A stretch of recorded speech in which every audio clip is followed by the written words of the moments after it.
So I think the most important thing about the thesis statement and the organizational pattern is it's a chance to frame the world that you're trying to present to your audience.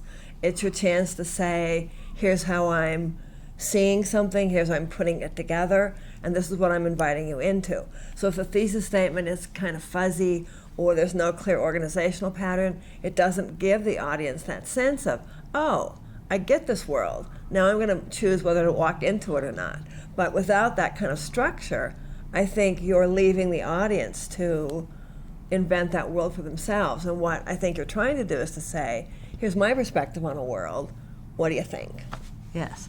And we've all had the experience where we're in an audience listening to someone speak and we can't figure out what the organizational pattern is or what the point of the presentation is.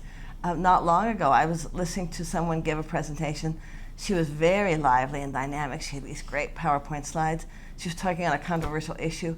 And at the end of that presentation, I could not tell what side she was on. And I thought, something is odd here because the organization did not work. And what happens then is you as an audience member have to work extra hard because you're trying to put it all together. You're trying to figure things out, things that the speaker should be giving to the audience member as sort of a starting place. But when you're having to work so hard to figure it out, often you just eventually give up. You don't even try anymore. Yeah,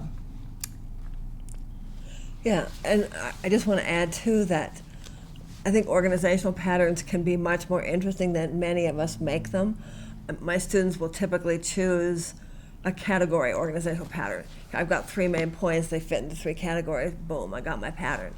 But if you think about it differently and you say, which organizational pattern is really going to help me share my world, involve people in my world, want to get them excited about my world, it's usually not a category pattern. There are usually a lot more interesting ones. And so we really encourage our students to look through those lists and say, oh yeah, I could try this one, and this will really help me share my world better, share my perspective, be more invitational.